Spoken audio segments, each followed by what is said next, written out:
qui gérait en sous-main toutes les magouilles et toutes les opérations génocidaires. Donc, ces deux procès ont eu lieu pendant des années. J'ai été expert dans ces deux procès, donc je connais parfaitement le contenu de ces deux dossiers. Et dans tous les procès, le procureur, dans tous les autres procès, le procureur a été incapable de prouver la préméditation génocidaire. Car la théorie officielle est la suivante: ce génocide était programmé et il a été déclenché sur ordre par les extrémistes Hutus, dirigés par le colonel Bagosora et officieusement par M. Proté Z, qui dirigeait la CASU. Et dans aucun des procès des comparses, le procureur n'était capable de soutenir sa thèse. Et la seule argumentation du procureur est de dire: mais vous verrez, le procès Ziguerani-Razo et le procès Bagosora vont montrer l'architecture du génocide. Patatras, tout s'effondre avec ces procès. Car au bout de 5 ans, 6 ans de procès, 2 jugements. Le premier jugement du 18 décembre 2008, procès du colonel Bagosora. Le colonel Bagosora est condamné à la prison à vie. Alors tous les médias en ont parlé. Vous voyez, il était coupable, puisqu'il est condamné à la prison à vie. Sur quoi est-il condamné? Il est condamné pour des crimes commis par des gens qui prétendument étaient sous ses ordres.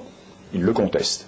Mais il est acquitté officiellement par le tribunal pénal international.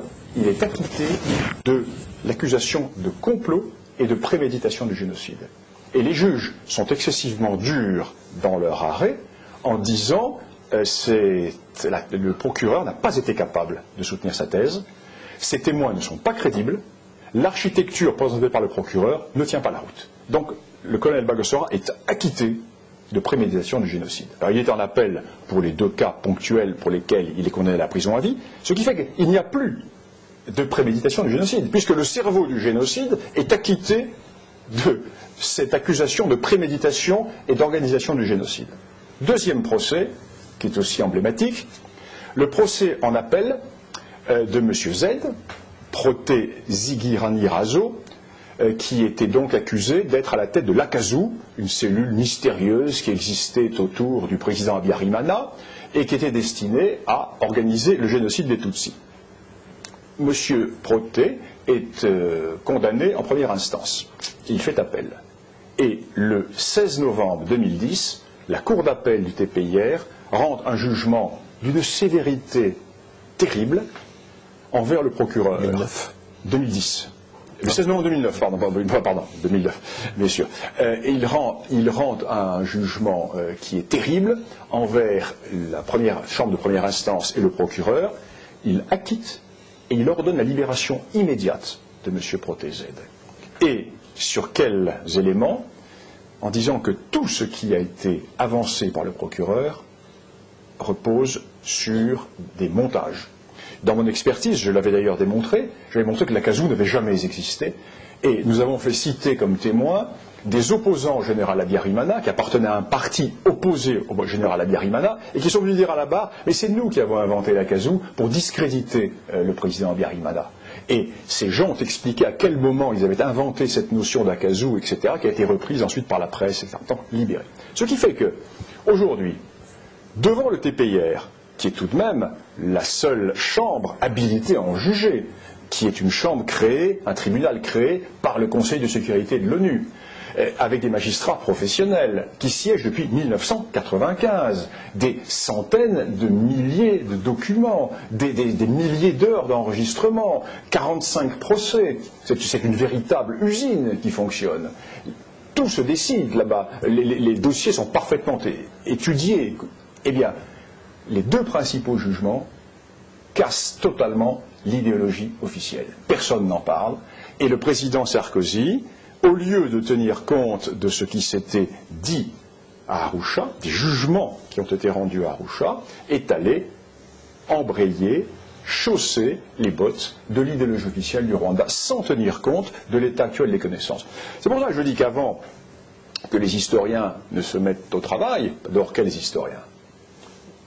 quels historiens? Parce que nous avons là-dedans, dans cette affaire rwandaise, bien des pseudo-livres d'histoire qui sortent avec des gens qui sont des militants et qui ne sont pas des historiens au sens scientifique du terme. Des gens qui utilisent l'histoire pour défendre une théorie. Moi, ce n'est pas mon cas. Moi, je suis parti du réel. Moi, je suis même parti d'une idée totalement opposée à l'origine. En 1994-95, j'étais persuadé que l'attentat contre le général Habyarimana avait été commis par des Hutus extrémistes. Et j'étais persuadé que le génocide avait été programmé. Et c'est en travaillant à Arusha, à l'occasion de tel et tel procès, que ma vision a totalement été renversée, avec une totale réinterprétation de l'histoire. Et qui sont les historiens qui ont fait, comme moi, ce retour complet et cette réactualisation en fonction de l'évolution de l'état des connaissances? Donc laissons les juges d'instruction, laissons la justice. Nous n'en sommes pas encore au moment où l'historien, avec beaucoup de recul, ou alors ce n'est plus un historien. L'historien qui a le nez dans le guidon n'est pas un historien, il fait du journalisme. L'historien doit laisser passer un certain temps.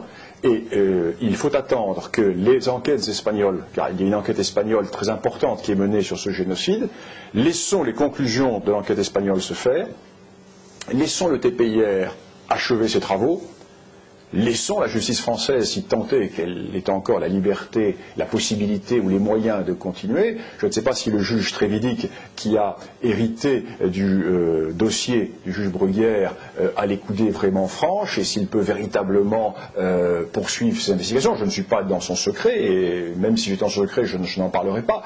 Je ne sais pas quelle est sa marge de manœuvre. Laissons la justice se faire. Nous ne sommes pas du tout dans le domaine, pour le moment, de la politique et de l'histoire. Il y a des enquêtes en cours, laissons-les aller à leur terme. Oui, alors dans ce contexte tout à fait particulier, comment interpréter les mesures qui viennent d'être prises vis-à-vis de la veuve du président Juvénal Habyarimana, qui se trouvait de fait réfugiée en France sans bénéficier vraiment de ce statut, et à propos de laquelle on s'interroge aujourd'hui pour savoir si, à la demande des autorités rwandaises, elle ne serait pas éventuellement expulsée de France, voire en direction du Rwanda. Eh bien, je serai très clair. Nous sommes là face à une procédure totalement insolite. Pourquoi? Madame Habyarimana est accusée d'avoir fait partie de l'Akazu. Et il était postulé que l'Akazu avait organisé le génocide. Or, la cour d'appel du TPIR, après plusieurs années de juge d'audience, a rendu un jugement disant que l'Akazu n'existait pas. Et que la notion d'Akazu, je viens de vous le dire, avait été créée par des adversaires du général Habyarimana pour lui nuire. Et le chef présumé de l'Akazu a été acquitté, libéré. Il est libre. Et le procureur ne peut pas faire appel, c'était un appel. Donc il est libre. Et l'on voudrait inculper Madame Habyarimana au motif qu'elle aurait fait partie de l'Akazu qui n'existait pas, et qui aurait décidé le génocide des Tutsis, alors que la cour d'appel du TPIR a dit que tout ceci était faux, était un montage. Alors je renvoie tout simplement les juges d'instruction qui sont en affaire de cela au procès Zilian et Azo, et s'ils ont le moins doute, qu'ils me téléphonent, et je suis tout à fait disposé à venir, puisque j'ai été expert dans ce procès, et que j'ai été un de ceux qui a participé au démontage du mythe de l'Akazu, eh bien, que le juge me convoque, et je viendrai lui expliquer bien volontiers, je pourrai passer une journée avec lui, j'arriverai avec tous mes dossiers, et je lui montrerai sur quoi repose ce dossier. L'on risque d'expulser une femme de France, alors que les juges qui ont travaillé sur la question depuis 10 ans, à Arusha, ont acquitté son beau-frère, qui était soi-disant son supérieur dans cette organisation fantôme qui n'a jamais existé. Nous sommes devant une procédure insolite et politique. On peut signaler à ce propos à nos auditeurs que le journal Le Monde, daté du 4 mars, considère toujours comme un fait établi l'existence de l'Akazu dans la présentation qu'il fait des difficultés faites à Madame Habyarimana. Je renvoie le journal Le Monde au jugement de la Chambre d'appel du TPIR en date du 16 novembre 2009. Merci Bernard Lugan de ces éclaircissements à propos de la situation rwandaise. Merci.